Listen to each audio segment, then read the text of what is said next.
Zimbabwean inventor Maxwell Chikumbutso has sparked global debate with his claims of creating a self-powered vehicle using radio frequencies, bypassing traditional energy sources.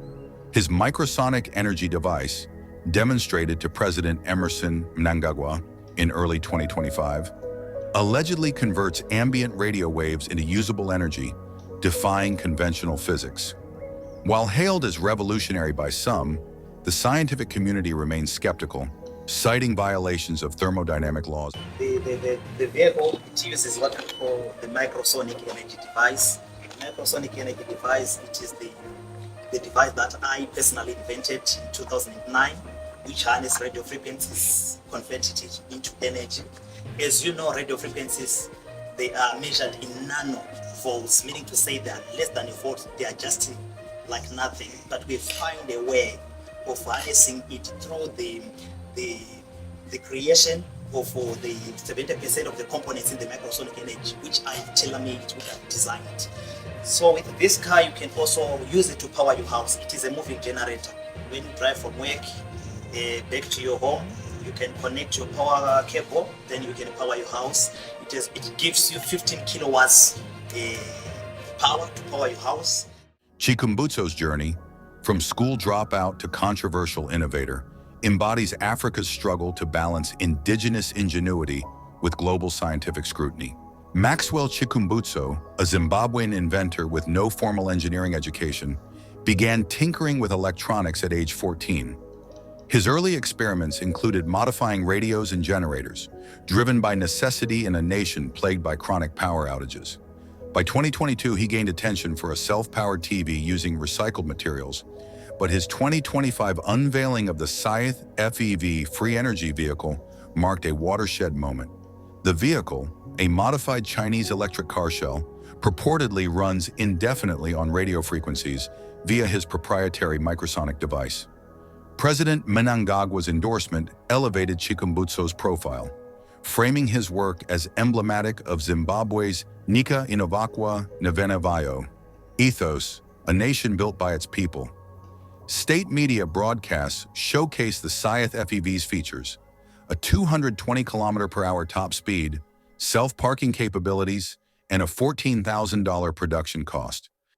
Behind Microsonic Energy challenging the laws of physics, Chikumbutso's technology hinges on harvesting nanovolt-level radio frequencies, ambient signals from Wi-Fi, radio stations, and TV broadcasts, and amplifying them into usable energy.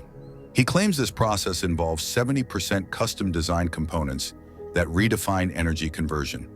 However, physicists highlight contradictions with the first law of thermodynamics, which states energy cannot be created or destroyed. The U.S. Patent Office rejected his 2013 application, citing violations of natural physical laws.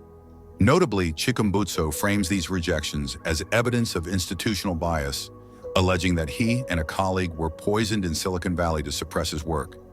His narrative parallels historical innovators like Nikola Tesla, whose wireless energy concepts were initially dismissed. We were poisoned at that time. Dr. Teddy didn't make it. He died in January 2017. I survived by the grace of God. In Zimbabwe and across Africa, Chikumbutso is celebrated as a symbol of homegrown genius.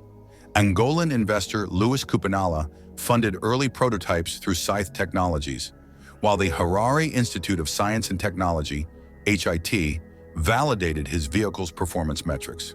Conversely, Western engineers and physicists demand peer-reviewed data.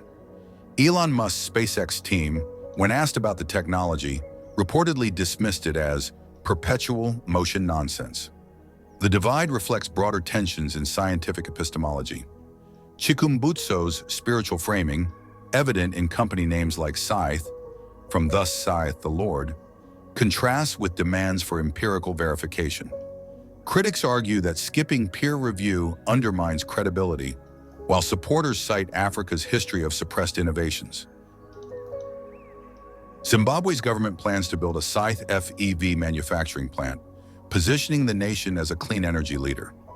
If successful, the technology could alleviate the country's 15-hour daily blackouts and reduce reliance on imported fuels. However, experts warn of parallels to past debacles like the Desiree Pachenhoyi scam under Mugabe, where unvetted projects wasted millions. Globally, The Saith FEV's potential to disrupt the $8 trillion energy industry has drawn both intrigue and fear. OPEC nations quietly lobbied against Chikumbutso's appearances at climate summits, while Silicon Valley venture capitalists remain divided on investing. Maxwell Chikumbutso's saga transcends one inventor's claims. It probes how the world evaluates breakthroughs outside traditional power structures. While rigorous validation is essential, dismissing African ingenuity risks perpetuating colonial-era biases. As Zimbabwe moves toward local production, the next year will determine whether Microsonic Energy becomes a transformative leap or a cautionary tale. Next steps are: 1. Independent third-party testing of Saith FEV prototypes. 2. Transparent collaboration between Saith Technologies and academic institutions. 3. Policy frameworks to protect African IP while ensuring scientific accountability. The world watches as Zimbabwe navigates this crossroads between revolutionary hope and empirical rigor. Thanks for watching, and see you next time.